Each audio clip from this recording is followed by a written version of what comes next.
Rahul Mankoottam UDF സ്ഥാനാർത്ഥികൾക്കായി പ്രചാരണത്തിൽ ഇറങ്ങുന്നതിന് കല്ലുകടിയുള്ള ചില മാധ്യമങ്ങൾക്കുള്ള മറുപടി നല്ല വെടിപ്പായിട്ട് കൊടുക്കുകയാണ് പാലക്കാട് MP ശ്രീകണ്ഠൻ. രാഹുൽ ഇപ്പോഴും UDF പ്രവർത്തകനാണ്. അദ്ദേഹം MLA സ്ഥാനം രാജിവെച്ചിട്ടില്ല. കോൺഗ്രസിൽ നിന്നും സസ്പെൻഡ് ചെയ്തു എന്നതിനർത്ഥം UDFന്റെ പ്രവർത്തകൻ അല്ല എന്ന് പറഞ്ഞുകൊണ്ട് അടിവരയിടുകയാണ് അദ്ദേഹം. പ്രചാരണത്തിൽ ഇറങ്ങുന്നതോ രാഹുൽ സ്ഥാനാർത്ഥികൾക്ക് ഷാൾ അണിയിക്കുന്നതിന്റെ പുറകെയോ മാധ്യമങ്ങൾ പോകേണ്ട കാര്യമില്ല എന്ന് കൂടി ഒരു താക്കീത് അദ്ദേഹം നൽകുകയാണ്. കൂടാതെ BJP സീറ്റ് പിടിക്കും എന്ന വെല്ലുവിളിയെക്കുറിച്ചുള്ള ചോദ്യത്തിന് സ്വപ്നം കാണാൻ ആർക്കും പറ്റും, അവർ അതനുസരിച്ച് പ്രവർത്തിച്ചോട്ടെ എന്നാണ് അദ്ദേഹം പറഞ്ഞത്. മുഴുവൻ സീറ്റും കിട്ടുമെന്ന് അടിത്തറ തകർന്ന BJPക്ക് പറയാൻ ഒരു യോഗ്യതയുമില്ല. പാൽ സൊസൈറ്റി മുതൽ പാർലമെന്റ് വരെ കൈക്കലാക്കിയെന്ന അഹങ്കാരം പറയുന്നവർ അനധികൃതമായി വോട്ട് വെട്ടിമാറ്റിയതിന് പരമോന്നത നീതിപീഠം വരെ പിടിച്ചു കൊടുഞ്ഞത് BJP പ്രസിഡന്റ് കിട്ടിയ കരണത്തടിയാണെന്ന് കൂടി അദ്ദേഹം തുറന്നടിക്കുകയാണ്. ആ ദൃശ്യങ്ങളിലേക്ക് പോകാം. എനിക്ക് പാലക്കാട് നഗരസഭ മാത്രമല്ല, പാലക്കാട് ലോക്സഭാ മണ്ഡലത്തിലെ വിജയത്തിന് വേണ്ടി പ്രവർത്തിക്കണമെന്ന പാർട്ടി നിർദ്ദേശമുണ്ട്. അത് നിർദ്ദേശിച്ചില്ലെങ്കിൽ ഞാൻ പ്രവർത്തിക്കുക ഉത്തരവാദിത്വം. പക്ഷെ ഇതൊരു പ്രത്യേകമായിട്ടുള്ള ഒരു അസൈൻമെൻറ്റാണ്, ഒരു സ്പെഷ്യൽ അസൈൻമെൻറ്റാണ്. പാലക്കാട് നഗരസഭ കഴിഞ്ഞ 10 വർഷക്കാലം BJP ഭരിക്കുകയാണ്. അപ്പോൾ അത് തിരിച്ചു പിടിക്കുക എന്നുള്ളത് UDFൻ്റെ ഒരു പ്രസ്റ്റീജ് കാര്യമാണ്. അതുകൊണ്ട് അത് ശിരസ വഹിച്ചുകൊണ്ട് ആ ഉത്തരവാദിത്വം ഞാൻ ഏറ്റെടുത്തിരിക്കുകയാണ്. നല്ല ആത്മവിശ്വാസമുണ്ട്. അഴിമതിയിൽ മുങ്ങിയ ഈ നഗരസഭാ പ്രദേശത്തെ വികസന മുരടിപ്പ് നടത്തിയ BJPയെ താഴെ ഇറക്കാൻ കഴിയും. അത് പ്രവർത്തകരും ഈ നാട്ടിലെ ജനങ്ങളും ആഗ്രഹിക്കുന്നതാണ്. അതുകൊണ്ട് 100% വിജയം UDFൻ്റെതായിരിക്കും. കഴിഞ്ഞ അസംബ്ലിയിൽ നിങ്ങൾക്കറിയാം, വലിയൊരു ട്രെൻഡ് കോവിഡ് അനന്തര ഒരു സാഹചര്യമാണ്.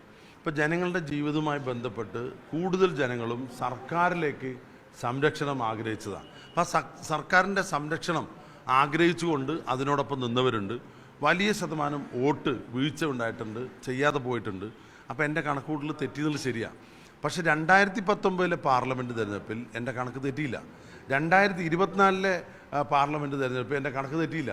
2025 നടന്ന ഉപതെരഞ്ഞെടുപ്പിലും ആരും പ്രവചിക്കാത്ത കഴിഞ്ഞ തവണത്തേക്കാൾ 4 ഇരട്ടി ഭൂരിപക്ഷം UDFന് കിട്ടുന്നുള്ളതും തെറ്റിയില്ല. അതുകൊണ്ട് ഞാനിപ്പോൾ പറയുന്നു, ഞാൻ പൊതുപ്രവർത്തനം നടത്തുന്ന സ്ഥലമാണ് പാലക്കാട്. ജനങ്ങളുടെ മനസ്സറിയുന്ന ആളാണ് ഞാൻ, ജനങ്ങളോടൊപ്പം നിൽക്കുന്ന ആളാണ് ഞാൻ. ഇത് മാജിക്കല്ല.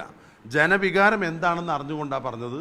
ഇത് അഴിമതിയും വികസന മുരടിപ്പും ഉണ്ടായ നഗരസഭയാണ്. കേരളത്തിൽ ഒരു നഗരസഭാ കൗൺസിൽ പോലും നേരെ ചൊവ്വെ കൂടാത്ത ഒരു നഗരസഭയാണ്. അതുകൊണ്ട് UDFന് നല്ല ആത്മവിശ്വാസമുണ്ട്, നല്ല ജനപിന്തുണയുണ്ട്. അതുകൊണ്ട് ഞങ്ങൾ വലിയ മുന്നേറ്റം നടത്തി നഗരസഭ പിടിക്കും. 23 വാർഡിൽ സ്ഥാനാർത്ഥികളെ പ്രഖ്യാപിച്ചു. 50 വാർഡിലും അഭിപ്രായ വ്യത്യാസമില്ല. 2-3 വാർഡിൽ കൊള്ളാവുന്ന നിരവധി സ്ഥാനാർത്ഥികളുണ്ടായിരുന്നു. ഞങ്ങളും പ്രതിസന്ധിയിലായി.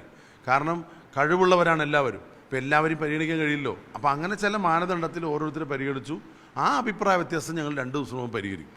പക്ഷേ BJPയിലുണ്ടായ അന്തഛിദ്രം ഒരു കാലത്തും പരിഹരിക്കാൻ കഴിയാത്ത തരത്തിൽ സാമുദായിക കലാപമായി മാറിയിരിക്കുക. 2 നഗരസഭാ ചെയർപേഴ്സൺമാർ 2 വനിതാ നേതാക്കന്മാരാണ്. അവരെ മുൻനിർത്തിയ BJP ഇവിടെ ഭരിച്ചത്. 2 പേരും പാർട്ടിയോട് എല്ലാ തരത്തിലും അകന്നിരിക്കുക. അവരനുഭവിച്ച കയ്പേറിയ അനുഭവങ്ങൾ പരസ്യമായി ഇവർ പ്രകടിപ്പിച്ചിരിക്കുക. മുതിർന്ന നേതാവ്, ഏറ്റവും സംസ്ഥാനത്തെ മുതിർന്ന നേതാവ് ഉൾപ്പെടെ അസ്വസ്ഥരാണ്. സാധാരണ പ്രവർത്തകർ വല്ലാത്ത തമ്മിൽ വഴക്കായിരിക്കുക. അപ്പോൾ ഈ അന്തഛിദ്രം പാർട്ടിയെ അടിത്തട്ടിൽ ബാധിച്ചിരിക്കുക. ഒരു നേതാവിനും RSSനും പരിഹരിക്കാൻ കഴിയാത്ത തരത്തിൽ ഈ അന്തഛിദ്രം വളർന്നിരിക്കുകയാണ്. 7 തെരഞ്ഞെടുപ്പിനെ നേരിട്ട് സ്ഥാനാർത്ഥിയായിട്ട് അഭിമുഖീകരിച്ച ആളാണ് ഞാൻ. 4 പ്രാവശ്യം മാർക്സിസ്റ്റ് പാർട്ടിയുടെ CPMൻ്റെ കോട്ട കൊത്തളമായിട്ടുള്ള ഷൊർണൂർ നഗരസഭ 4 പ്രാവശ്യം ഞാൻ കൗൺസിലറായി ജയിച്ചിട്ടുണ്ട്. ഒരു സ്ഥലത്ത് മാത്രമാണ് കോൺഗ്രസ് ജയിക്കുന്നത് നിന്നിട്ടുള്ളൂ. 3 സ്ഥലത്തും എതിർ പാർട്ടിക്കാർ CPM ഉൾപ്പെടെയുള്ളവർ ജയിച്ചിടത്താണ് മത്സരിച്ച്. ആ 4ലും വൻ ഭൂരിപക്ഷത്തിലോടുകൂടി വിജയിക്കാൻ കഴിഞ്ഞു. 19 വർഷക്കാലം ഞാൻ നഗരസഭ കൗൺസിലറായിരുന്നു.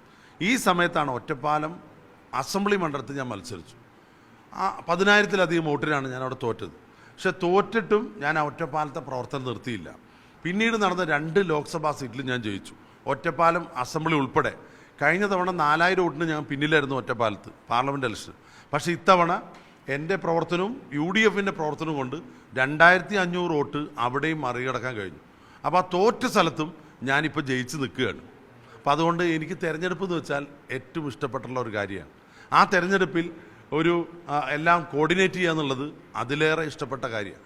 എല്ലാവരും കൂടി നല്ല ഐക്യം ഉണ്ടായാൽ കോൺഗ്രസിനും യു ഡി എഫിനെയും തകർക്കാൻ ആർക്കും കഴിയില്ല.